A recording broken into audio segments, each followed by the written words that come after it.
Well, hi there. I got a I got a sale going on, and maybe somebody will watch this, and maybe they won't. Who knows? But I'm gonna go through my Facebook. Uh, I've got a group that I put up, or it's a business page called Homestead Trading Post, and that's this one right here. And I've got things listed on here that you can contact me and buy these things. So I'm just making this video to get the pictures and the words and all this stuff out. Just figured what the hell, make a video about it. So here we go. First thing I got, Black Hills gold ring, size 6, I think. Um, and 10 karat gold, 2.5 grams. As of November 17th, the gold value was $135. Now, what I can do is I can go to this site right here and see what it goes for today. I don't want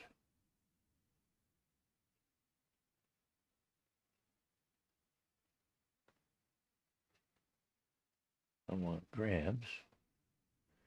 We go 2.5 grams. And then we come down here. We go 10 karat gold. Gold price source.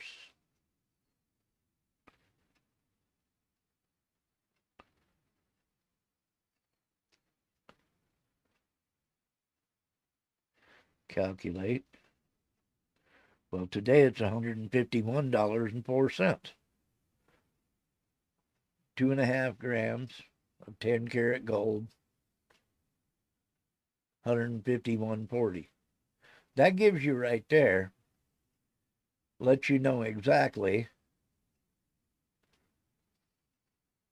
Oh shit.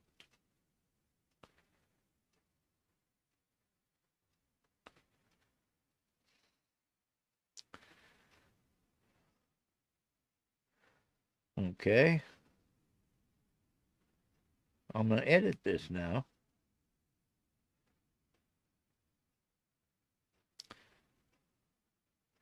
I'm going to do this again. Yeah, see, there's stuff I need to do here. If somebody would have bought that at the time,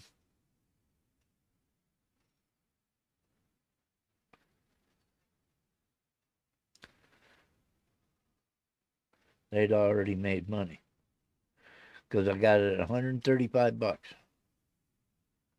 Okay. And today it's 151. So I'm going to edit this.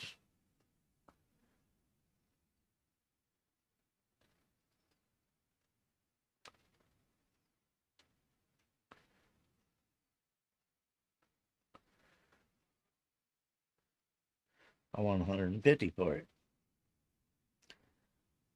Okay. Because the price keeps going up. You bet.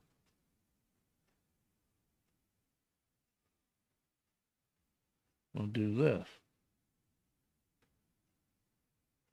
Gold value today. And that's 1 slash, today is the 10th.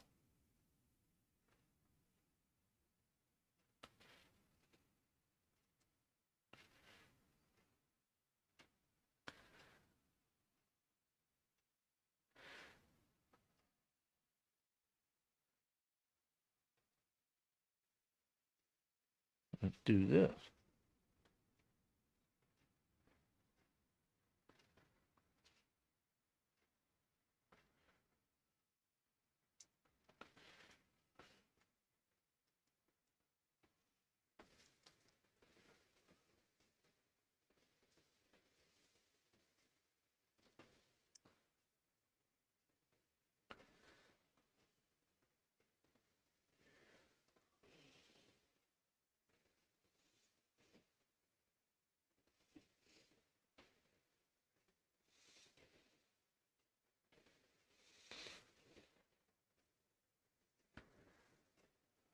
There. Because that even shows between November 17th and January 10th, that went up $20. Just that simple. And that little bugger right there is a nice little ring. But right now, you're going to pay $150 for it. Okay? Now here is an Aztec poncho, all wool.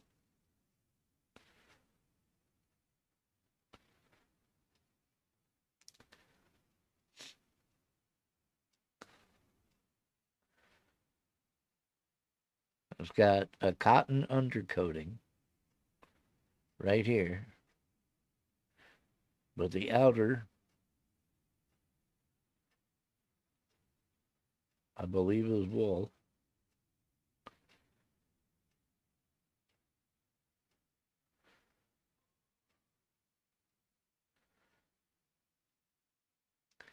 I'm going to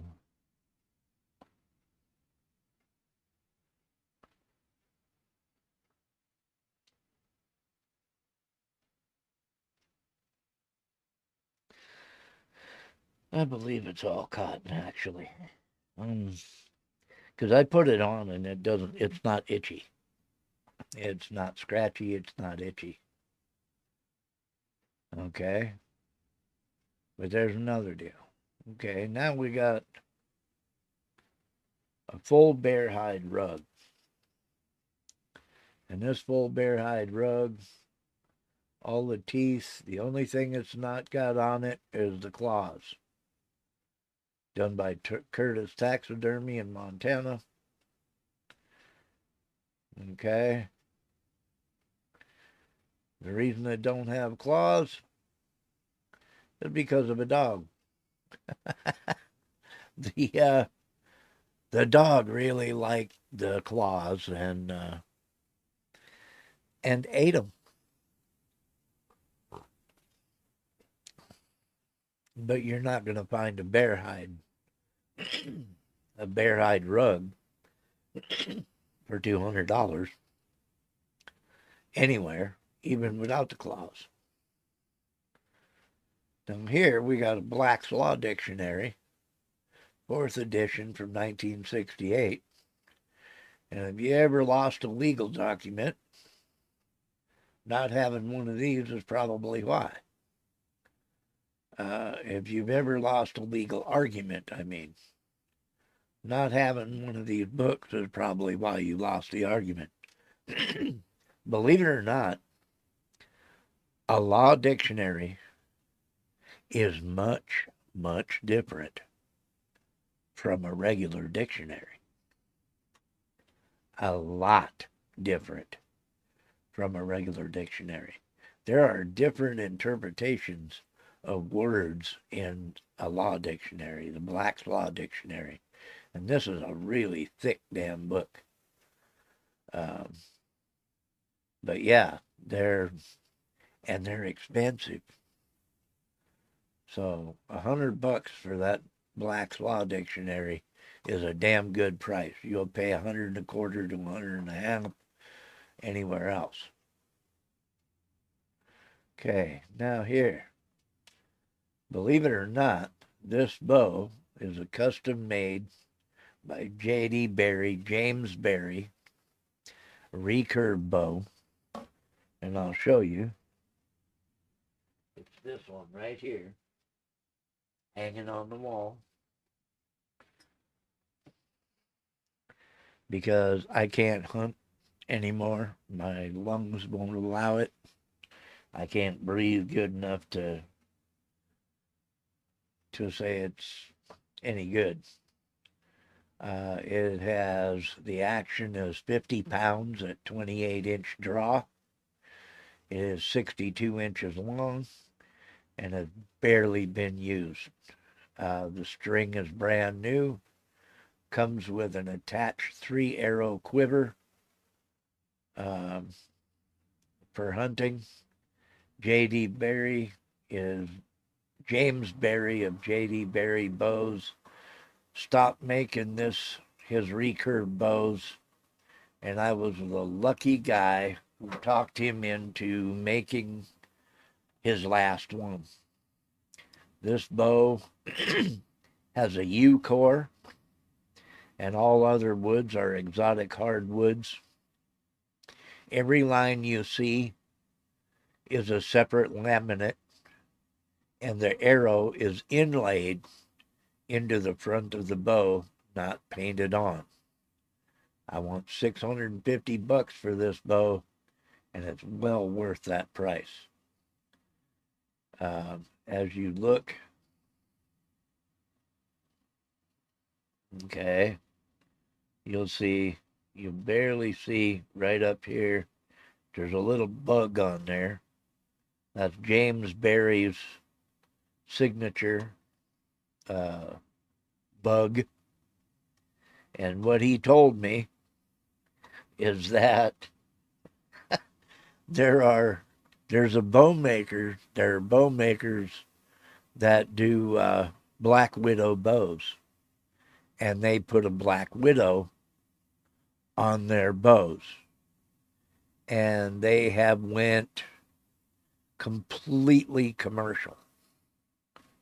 So they've got nice bows, they've got good bows, but they've gone completely assembly line commercial in their, they just want to make money. Well, James Berry hand makes all his bows himself. So he kept hearing about these Black Widow bows, and he thought, just as a joke, he would put what looks like a beetle or something on his bows. So all of his bows up here have this little beetle on them. This arrow is the one I was talking about, and that is actually inlaid in the bow. Every one of these little changes in the feather, every one of those is a separate laminate. Okay? Everything you see here is a separate laminate in this bow. And it is absolutely gorgeous. It shoots so well. It is silent. There's no thud, thump. It's just absolutely a magnificent bow. And if I could still, it hurts me to sell this. It honestly does. This is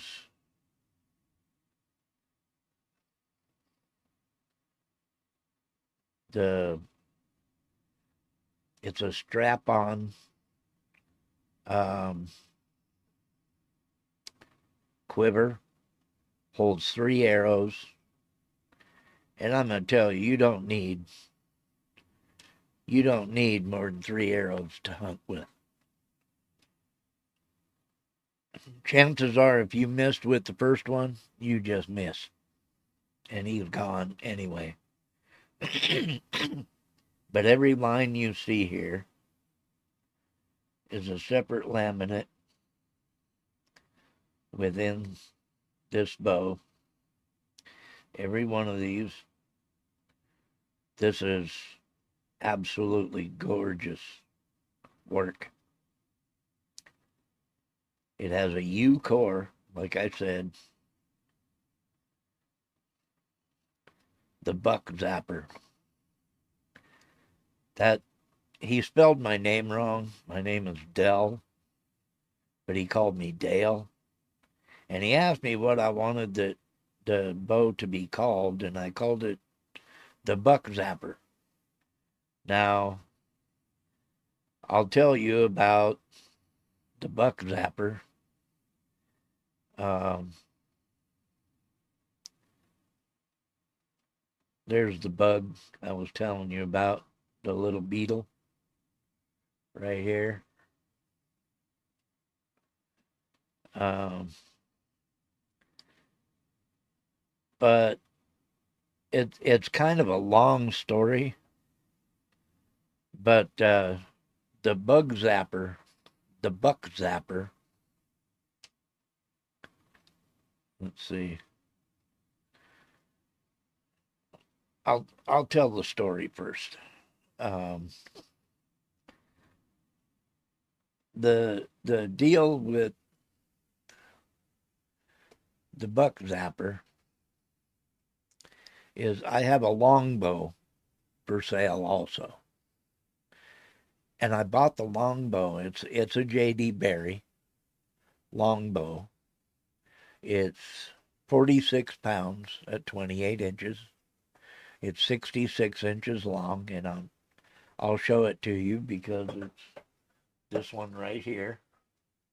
And it also is a J.D. Berry creation.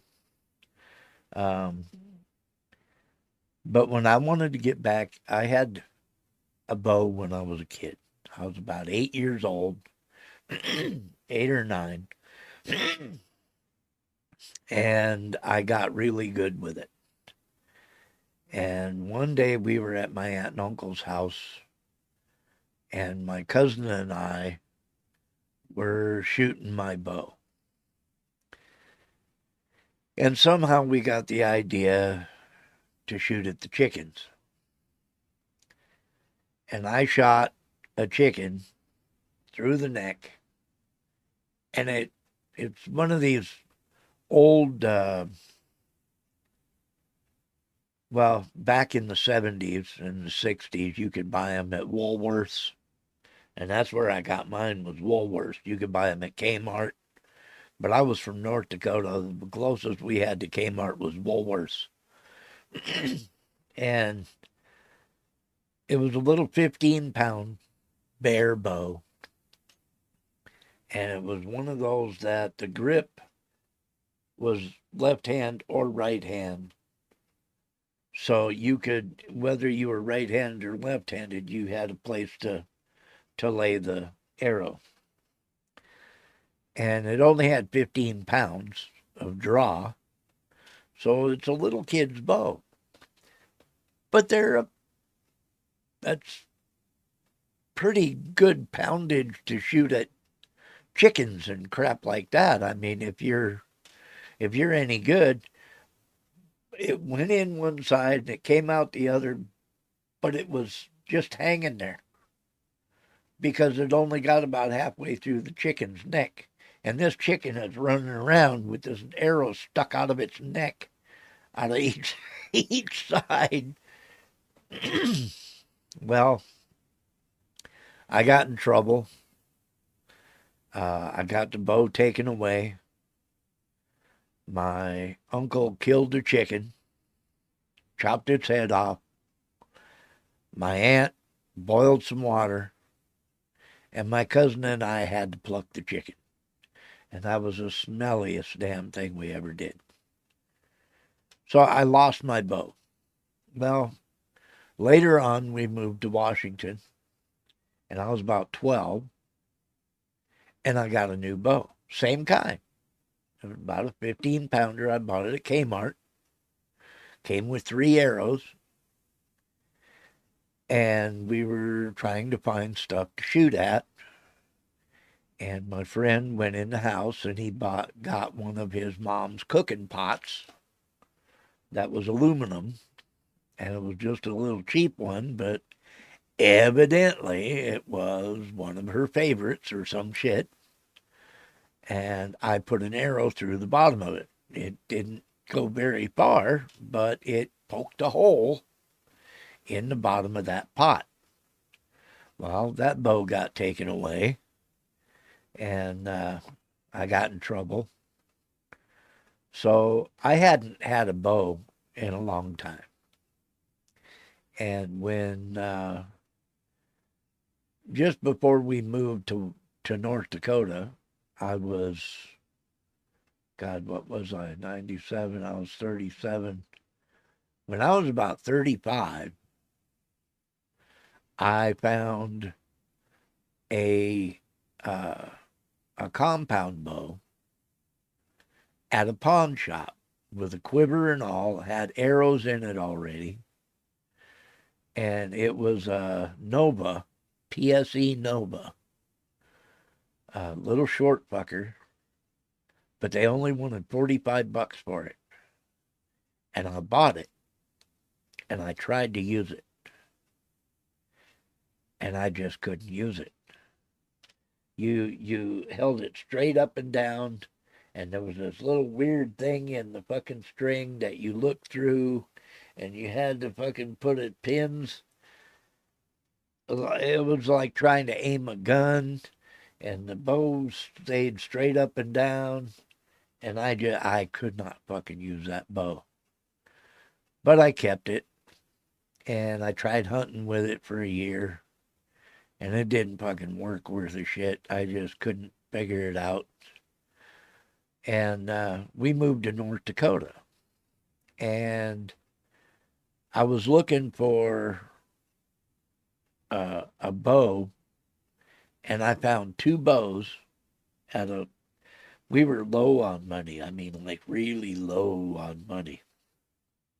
But we were going to a yard sales, and we had like $25 to spend. And I found two bows, recurve bows. One was a Pearson, and the other one was, what the hell was it? It was a, there was a Pearson and, God, I can't remember the name of it. Anyway, there was two recurve bows. One of them was 30-pound bow, and the other one was a 40-pound bow. Well, the 30-pound, they wanted $10, and for the 40-pound, they wanted 12. And I told my wife, I said, I want both of these. And she didn't want to do it. I said, honey, I will make more money off these bows, because we were doing eBay at the time. And I said, I want both of these bows. So I bought both of those bows for $22. Well, I used the 30-pound first, and then I played with the 40-pound. When I got to where I could do the 40-pound, then I sold the 30-pound. Well, I got $125 out of that 30-pound bow. That sounds great, because I more than, I mean, I made $100 besides paying for both bows. And I got good at it. Well, in the meantime, okay, between then and the boat buying those recurves, here's where Buck Swatter comes in, and Buck Zapper. My favorite fly swatter to this day has always been a thick rubber band. And I mean, on the end of my finger, and just shoot them off a wall. I'll shoot them off anything. I'll shoot them off the ceiling. And I come to the conclusion that the rubber band is nothing more than the arrow on a bow. It's the exact same concept as shooting a bow. A traditional bow, not like that goddamn fucking compound bow, but a traditional bow. If you shoot flies and shit with a rubber band, you are using the exact same concept as if you were shooting a bow. So my favorite fly swatter is a rubber band. Therefore, this longbow I named the buck swatter. Instead of the fly swatter, I use a rubber band. This is the buck swatter. And this is the buck zapper, like a bug zapper. So there's the story to that. So let's get to the next item. That took a while, didn't it? The next item um, is this really nice foxskin hat. This is well made. It is extremely warm. Made out of a full fox hide. It has absolutely gorgeous fur.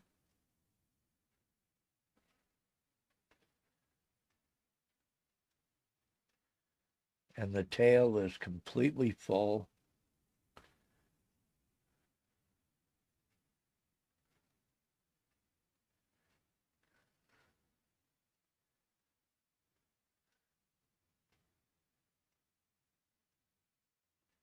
And it's quilted inside so that it holds in heat. You don't want to wear this indoors. It definitely is hot. It will just roast your ass off. It's a beautiful foxskin hat. The tail is very full, and the hat is so warm you don't want to wear it indoors. I'd like to get 175 for it. Next, I have a full set of 8. The Book of Buckskinning 1 through 8. Number 2 and number 8 have been discontinued for whatever reason. They don't make them anymore. These are like new. Um, they've hardly been used. These are books that show you everything about the old mountain men and how they did stuff. Everything from tanning hides to scrimshawing powder horns and making traps, snares. It's just all kinds of stuff in there. Um, Everything that the mountain men learned from the Native Americans. And the full set for $150 is an awesome price for that. Next, we've got the Daniel Boone knife. The knife is model KE3201, Daniel Boone knife from Dixie Gunworks. This has been professionally sharpened, but they come dull. If you buy one, they come dull, so you can't cut yourself. They were made for reenacting, but they're a full tang knife. If you look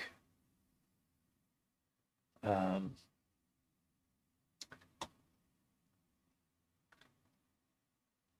these knives uh, are very, very well made.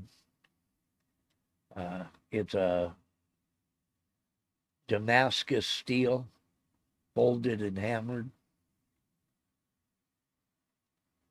This is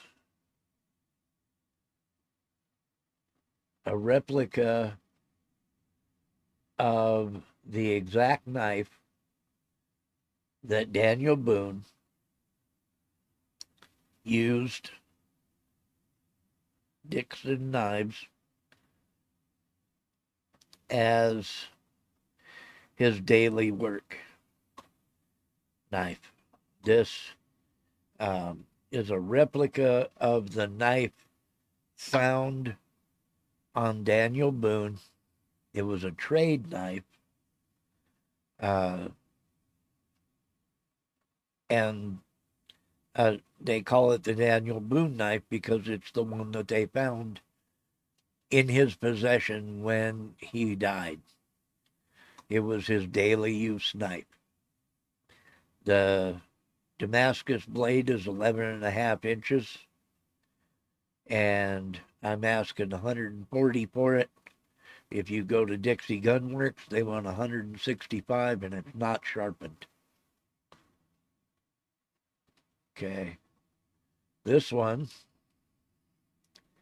is a handmade, a friend of mine made this knife. It's handmade knife made from a saw blade.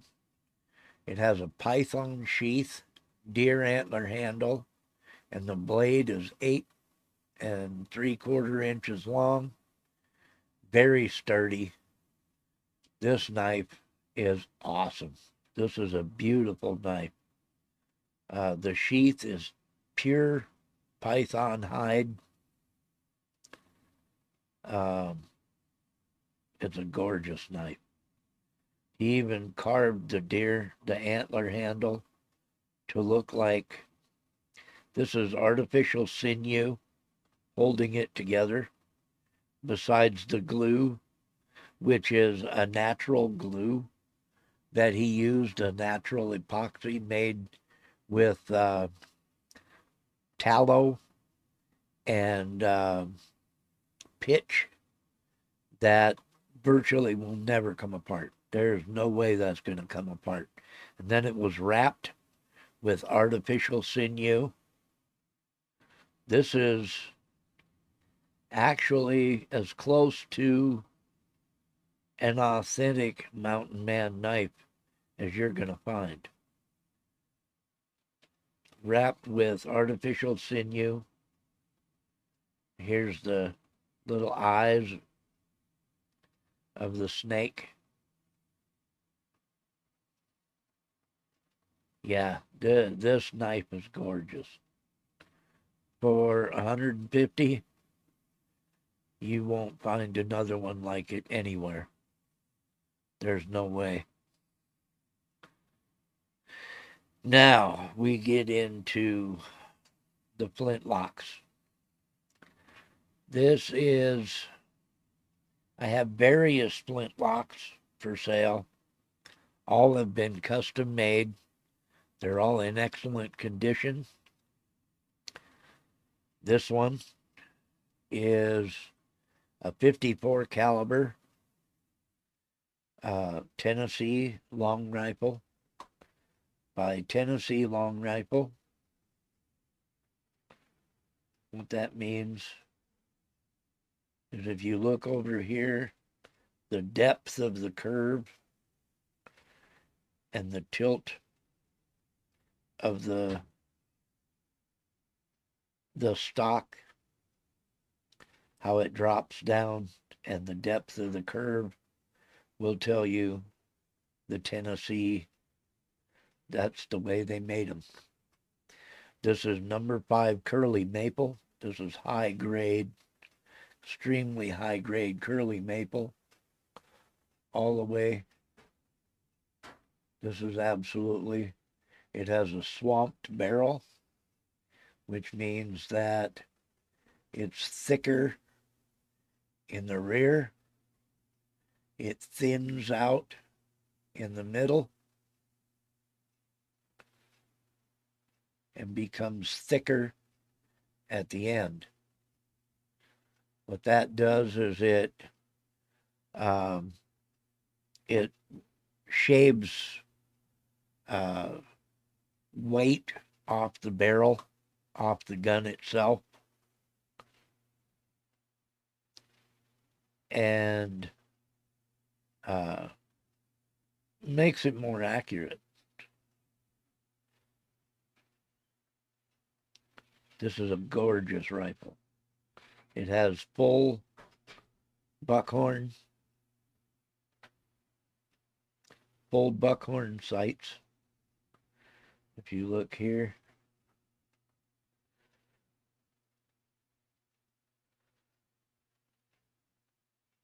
that's the full buckhorn on the sights. And it's only been fired. I had it made for me because I wanted to hunt elk and moose in North Dakota. I was never able to do that. I took the gun out and shot it at the range until I had broken in the barrel, and then I sighted it in. It sighted in at 100 yards with 80 grains of powder. I use triple FG, and they recommend double FG for anything over 40 caliber. But I still use triple FG, and I use 80 grains of powder. Um, and it's about an inch high at 100 yards. Okay. Now this is a 54 caliber Pedersoli. It has a 12-inch barrel, and I'm looking to get 450 for that. Oh, I didn't tell you. Sorry. For this 54 caliber, um, let's see, 54 caliber TVM, that's Tennessee Valley muzzle loaders. I want $1,500 for that rifle. For the Pedersoli 54 caliber Kentucky long pistol, I want 450. So this rifle, $1,500. This pistol will be 450. Pedersoli is asking 650 for it now. This has only been shot probably 5 times, 6 times. It's been cleaned very well every time. It's as accurate as you're going to get for a flint pistol. Um, if you can hit something with it, it better be right fairly close in front of you. Now this rifle has a history. This rifle definitely has a history. This rifle is a 45 caliber Pennsylvania long rifle. It was made by Ted Fellows in 1966. The barrel was made by William or Bill Large in 1966. This rifle is an exact duplicate of the rifle that was described in the Daniel Boone television show, The Gun, that aired February 3rd, 1966. Um, it was season 2, episode 20 of Daniel Boone, called The Gun, where Daniel Boone had uh, his his last gun was broken, saving a chief, um, and he walked to Pennsylvania from Kentucky to have a new rifle made. And when he described the rifle to the gun maker, everything he described in that episode describes this rifle exactly. That, like I said, that episode aired February 3rd, 1966. This rifle is documented to be made in 1966. So I've researched it. Uh, it has WM large stamped in the top flat of the barrel. In the bottom flat of the barrel, when you take the barrel off of the stock, it has stamped into the barrel Ted Fellows, Seattle, 1966, and etched on the bottom flat of the barrel is the number 218. I talked to Ted Fellows. I called him and talked to him. He told me that he had a book of every gun he had ever made, and that he didn't start putting serial numbers on his rifles until he started charging for them. Before then, he made guns for family and friends. But when he started charging for his rifles, he started with the serial number 200. So this rifle would have been the 18th rifle that he actually sold as a professional gun maker in 1966. This rifle is an exact, like I say, an exact uh, replica, I guess, description of the rifle that was described in the television show Daniel Boone that aired February 3rd of 1966. I want $2,000 for this gun. You'll never see another one like it.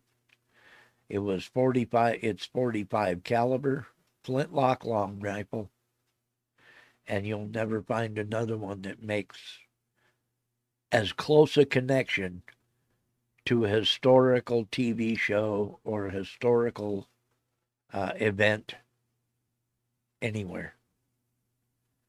Okay, so let's get back to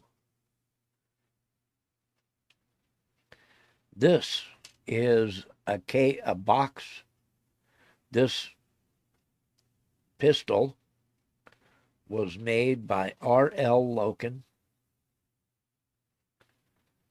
handmade in, I believe it's Regent, North Dakota, in 1980. It has 1980 right here. R.L. Loken. Oh, wait a minute.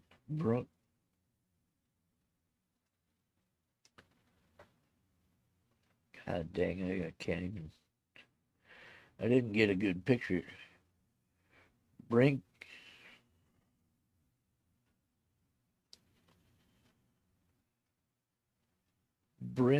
Brinsmaid, North Dakota. It has never been fired. Okay. This this pistol is 44 caliber.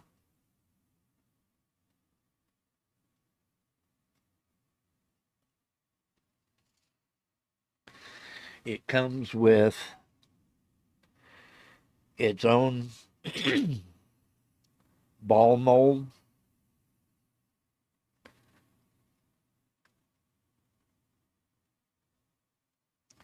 It comes with its own ball mold, a, a very cool rock to help you nap your flint. Uh, this, I don't remember what they call these, um, but he made the box, he made the pistol, and this pistol has never been fired. It is in beautiful condition. That's high grade curly maple.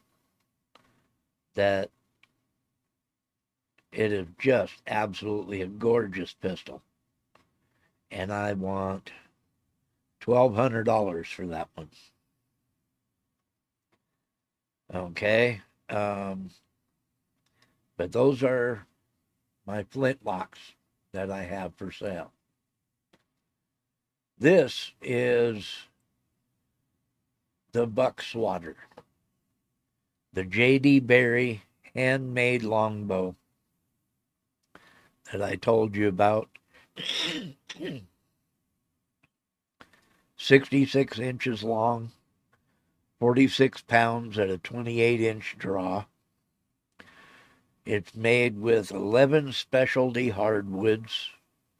It's designed for hunting in North Dakota, cold weather, by James Berry. I want $600 for it. Um, the reason I say it's designed for hunting in cold weather in North Dakota was when I talked to him about making me my first longbow, he asked me where I was. And I told him North Dakota. And he says, "Are you going to be using it for hunting?" And I said, "Yes."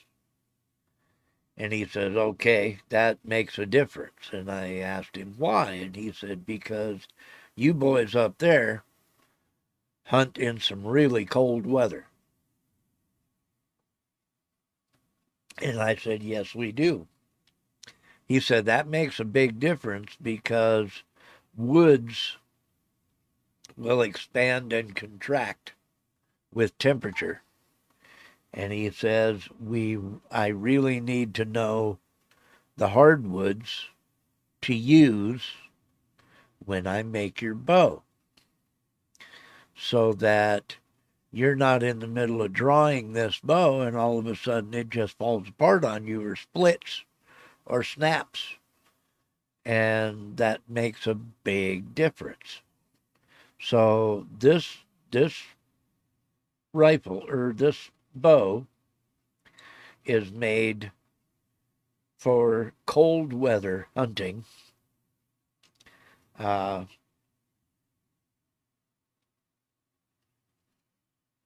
let's see.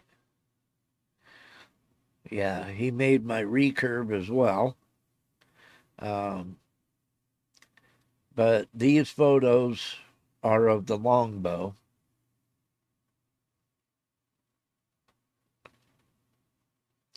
Every line you see is a separate laminate. This cross right here, this cross hatching, that is elk antler in here. Okay? But these are all beautiful, beautiful hardwoods. Every line you see is a separate laminate. It has a U core.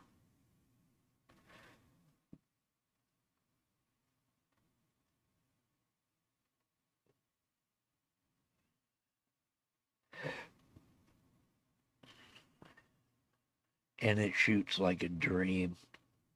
There's no kick, there's no thump.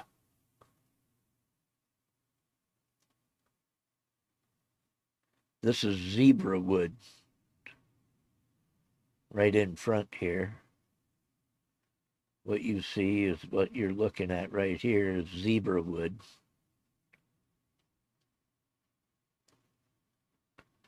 It's 66 inches long.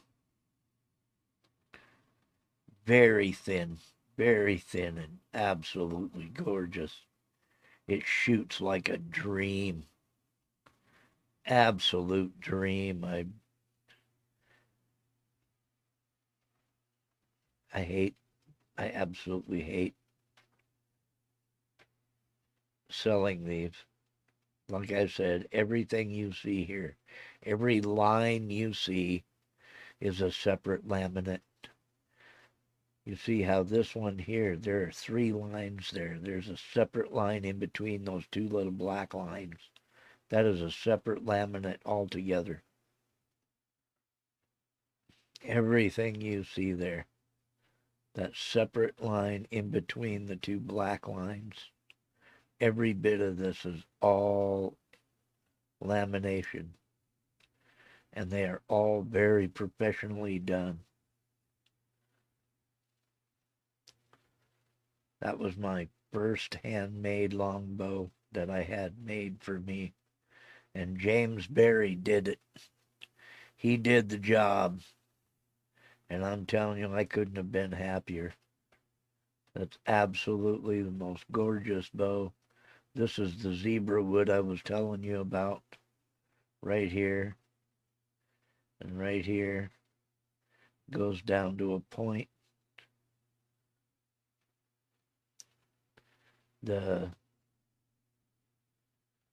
wood that you see on the side that's, let's see, let's go back here. This is leopard wood. Right here. All through this.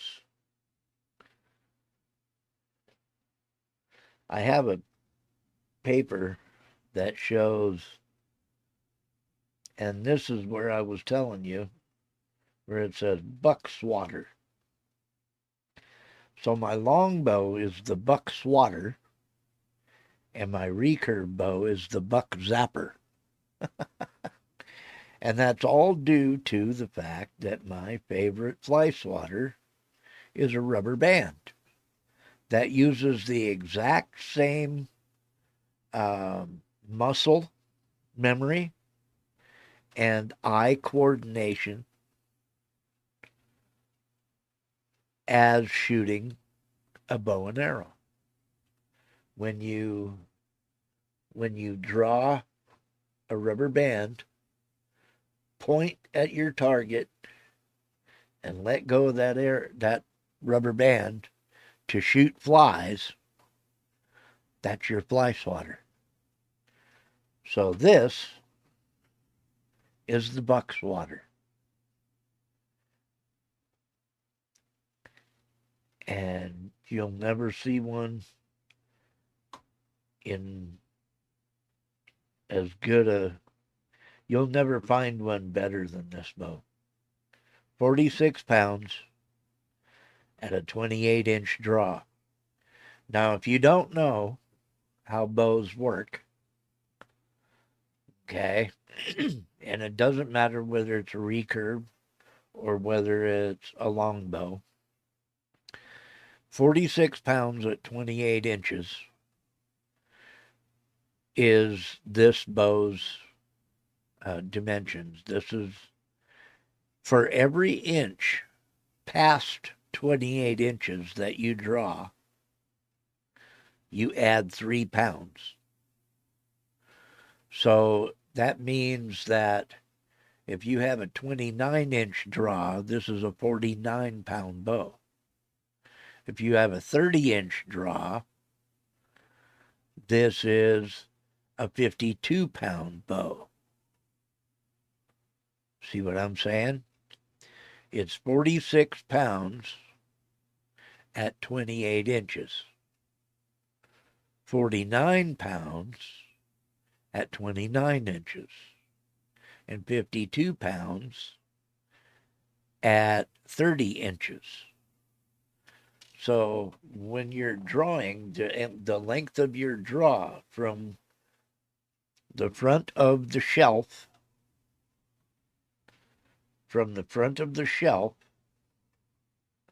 right here, okay, to where your cheek is your draw length. Then you add 1 inch to make sure that there's 1 inch overhang. So that's how you determine your draw length, is from the shelf, how far it takes you lengthwise, and then you add 1 inch in front of the shelf. Okay, down to the next thing. Okay, we've got a Toshiba satellite. It's a 17-inch screen. It's got a DVD-RW. It's a Pentium B92, 2 gigahertz. It has 4 gigabytes of RAM, 64-bit Windows 7 operating system, 220 gigabyte hard drive, and it'd be a good starter system or an older gaming system. It works just fine. It works great. There's nothing wrong with it. We just upgraded, bought new computers. $75, you can't beat it. Give it to your kids. Let your kids learn on it. But you're looking at, there's your,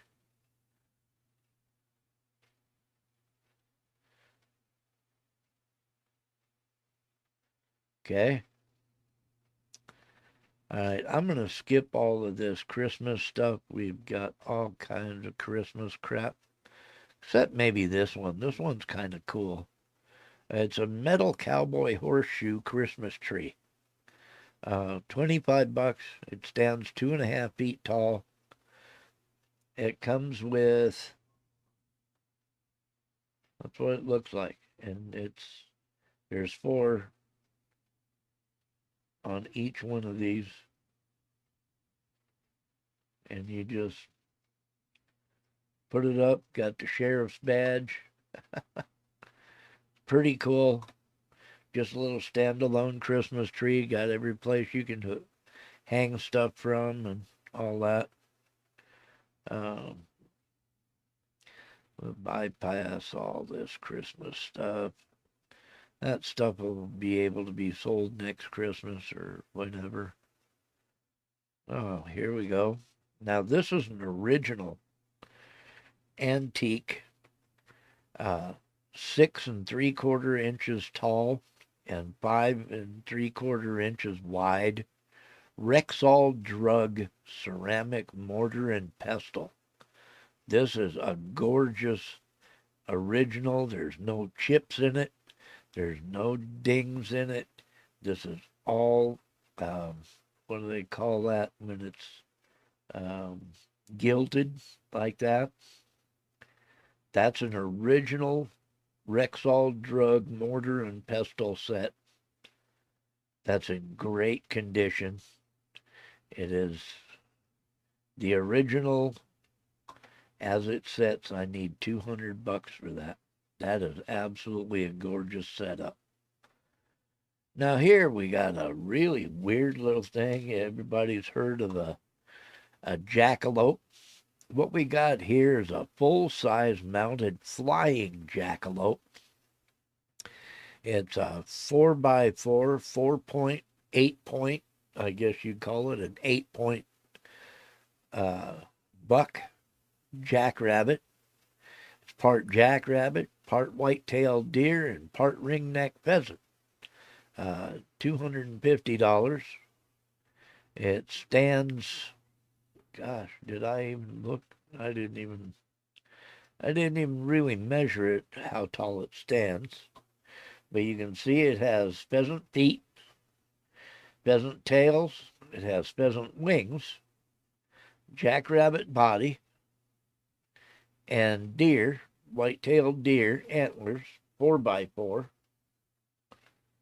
right here. And there's two there, two here, two here, and yeah, they. You'll probably never see another one like it.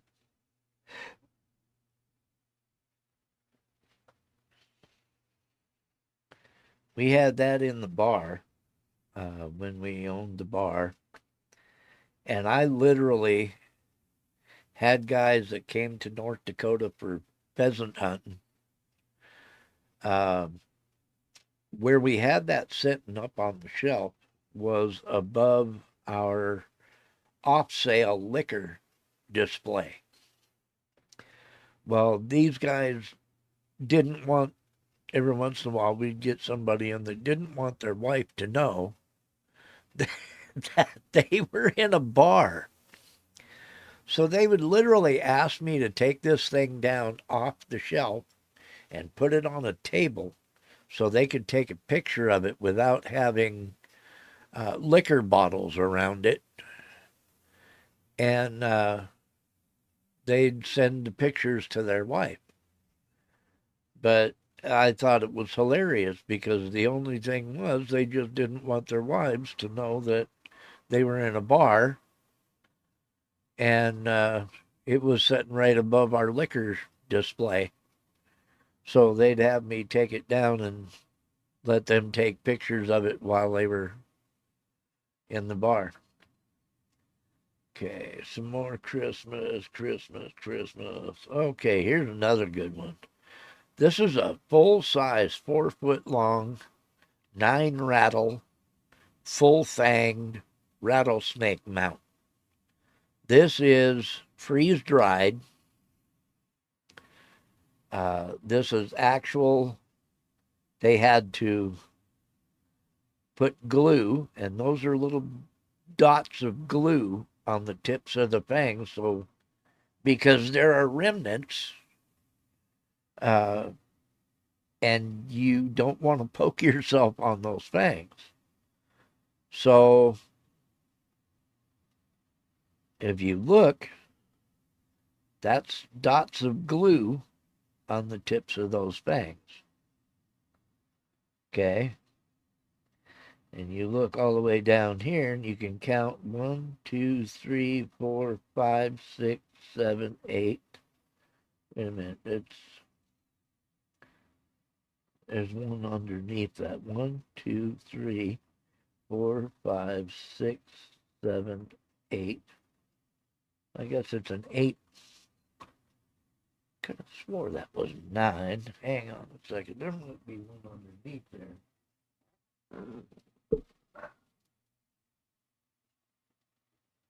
Right. Yeah,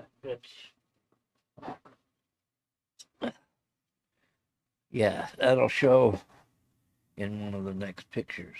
Yeah. That is a rattle too. Right here. So that's 1, 2, 3, 4, 5, 6, 7, 8, 9. Yeah.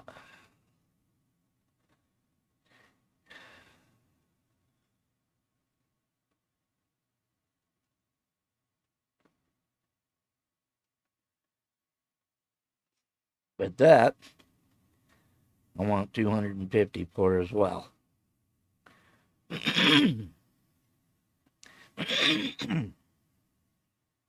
Now here, this is very cool. Very, very cool. This is a specialty item. It's a solid silver baby cup. that's over 100 years old. It has an S etched into it. Right here, you can see the S. And you never clean these. You never want to shine it up and make it all pretty and gorgeous. That's what it's the age is what does it. I used to drink my whiskey out of this, believe it or not, like Doc Holliday, old Val Kilmer, and Tombstone. You won't find another one like these anywhere. I want $125 for it. You can see the S right here. Beautiful etching.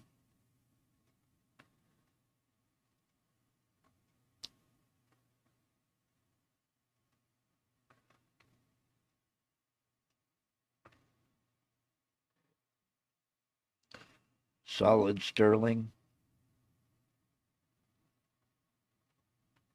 Inside's clean as a whistle. That's from drinking whiskey. But that is a gorgeous baby cup. Over 100 years old on that. For $125. You'll never find another one like it. Okay. Here's a $5 little knife. This is a cute little deal. It's a bullet knife, pocket knife. It's about 3 inches tall, the whole thing. The blade is only 1.5 inches long. If you see it. Yeah. See, the blade's only about 1.5 inches. Folds right into the bullet. They're cute as hell. Okay, $5. Can't beat that. This is a set of trailer hub covers. They're brand new. Never used. $18 for a pair. Now these are coins. This is a single coin. This is colorized. It's a $1 coin, James Madison. On the other side, Lady Liberty. All right. It's a $1 coin, colorized on both sides. Now I have a bunch of these. These are anything from Revolutionary War to Civil War to Vietnam to World War I or World War II.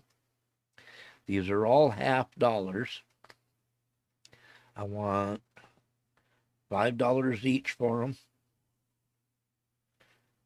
Okay, there's Battle of Midway. You got a Battle of Britain, Battle of Midway, Battle of the Coral Sea, Battle of Sunda Strait, Operation Chopper from Vietnam. All of these are $5 each. Now these World War II, that was the last one, was buy war bonds from World War II. I think that one's cool. That's old Uncle Sam rolling up his sleeves. You're next, buddy. Now this one's got a little scrape on it. I'd probably take $3 for that right here. Once in a while, you'll see that, but very seldom. Nimitz, and here's old Roosevelt signing the Declaration of War. There's for Battle of Bull Run in the Civil War. This one here, the Revolutionary War. Battle in Lexington and Concord, 1775. Battle of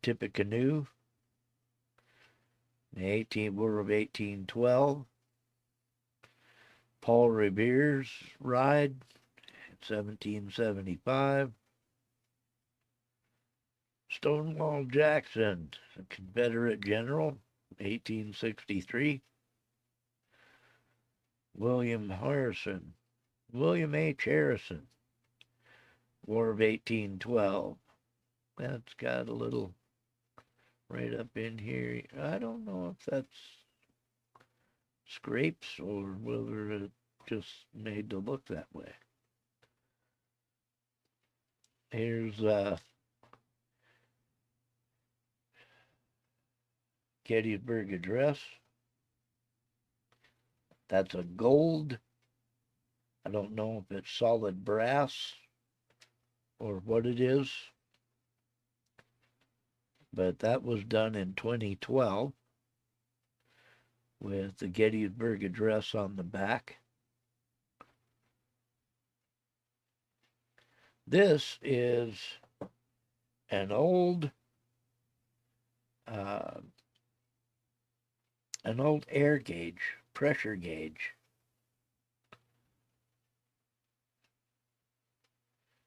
That is definitely vintage.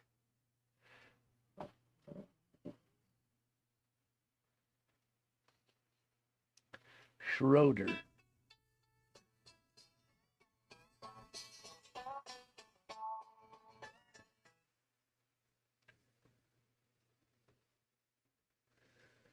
Okay, well,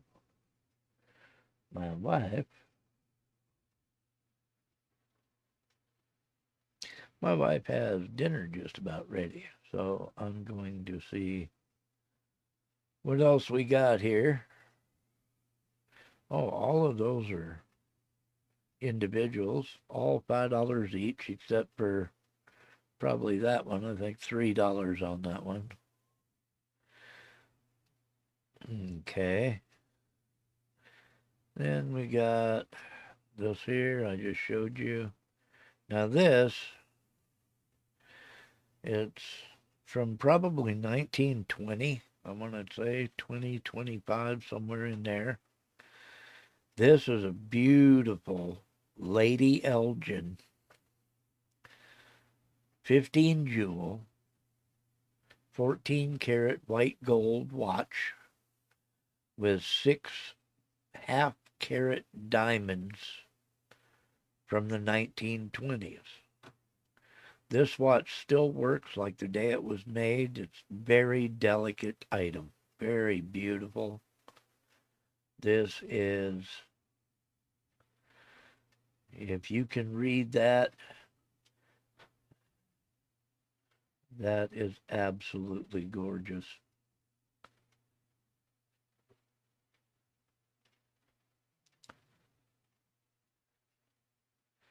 Three diamonds up here, 3 diamonds down here. Has a Ross case.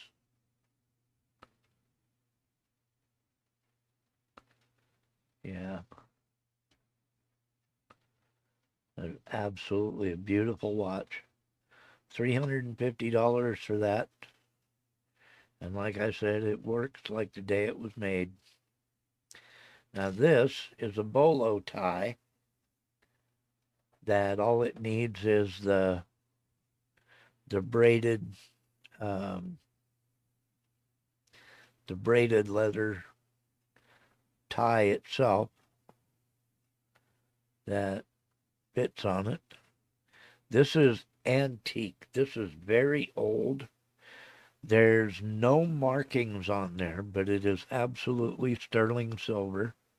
As you can tell, if you've ever dealt with sterling silver, it's sterling silver and black onyx. And it is absolutely gorgeous. You can see all these all the way around. It's very possible that this ring right here is the maker's mark. It's very possible back in the day that you may not find the maker's mark on these, but um, any of the artwork that's done is actually the maker's mark from back in the day. But this is sterling silver and black onyx and just beautiful. And I need $50 for that one. Now here we've got a truly gorgeous set of vintage sterling silver, red and blue turquoise watch band accessories. These go on your watch band. Um, they connect to your watch band on this side and to your watch on this side. And that is intricate damn work right there. That is some beautiful stuff. Right here, you can tell the sterling silver.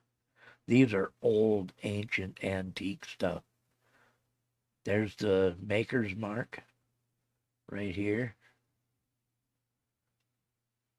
on that one, and right there on this one. Those are absolutely gorgeous.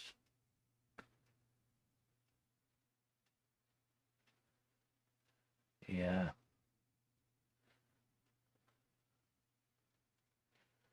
But those are beautiful. $85 for that pair. Now here, I had a problem listing this. I don't know why. I had a problem listing some of these things on Facebook's marketplace. I guess they don't like casket rings. But this is a sterling silver and black onyx uh, casket ring. It's shaped like a casket.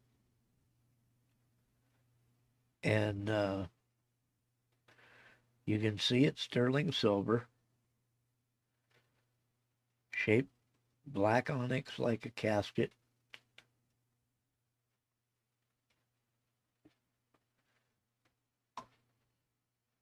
I couldn't get a good picture inside, but I'm asking 25 for that.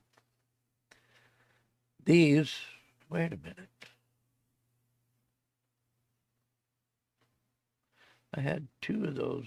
Well, these are gone now. Yeah, I've got a couple of these cigar travel humidors. They each hold 5 cigars, $20 each. They're pretty cool. You can put 5 cigars in there. And there's a little button here, right here. If you look right here, that's where you add your water for your humidify. Keep it humidified in there. $20 each. And I've got a bunch of stuff. I've got all kinds of pipe tobaccos. All kinds of pipe tobaccos. If you smoke a pipe, just get a hold of me. Virginia Gold, there's vanilla, there's buttered rum, there's cherry Cavendish, Borkham Riff, Mac Baron. These are expensives. Warhorse, yeah, Panama Jack Mango, Eileen's Dream. These are all special, except for the bagged ones. They're all special pipe tobaccos. Here's a patriotic set of ping pong paddles. If you do ping pong, these are very cool. Got their own pouch. Patriotic ping pong paddles. Comes in their own box. Brand new. Beautiful set. 25 bucks. I have 2 bags of these. These are chilled lead shot number 5 for shotgun shell reloading. 45 bucks a bag. That's 25 pounds in each bag of chilled lead shot. There's a couple of mortar and pestles here. They're small. One is smaller than the other. $20 for the black one and $15 for the white one. That's for, uh, just breaking up your, uh, like your, um, whatever, whatever you need a mortar and pestle for. These are all cigars. We've got the Adam Maduro, the Plush, and the Cuba Cuba, Acid, Punch, Epic, EPC, La Gloria, Oro, here, Java, 2 different Javas, Partegas, and Nica Libra. These are all cigars that I have left over from. Here's a tiger theme katana with a stand. It's got tigers all over it. Brand new.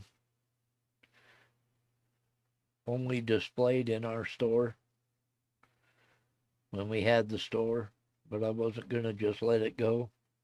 Give it away. $75 for that. And I've got leather coats. I've got leather coats coming up my ears. There's all kinds of other stuff. But as it sits, I gotta get upstairs because the wife's got dinner made. And thank you much. Let me know if you saw anything you like, and we'll work out a way of getting it to you and getting paid for it and all that. Have a good day.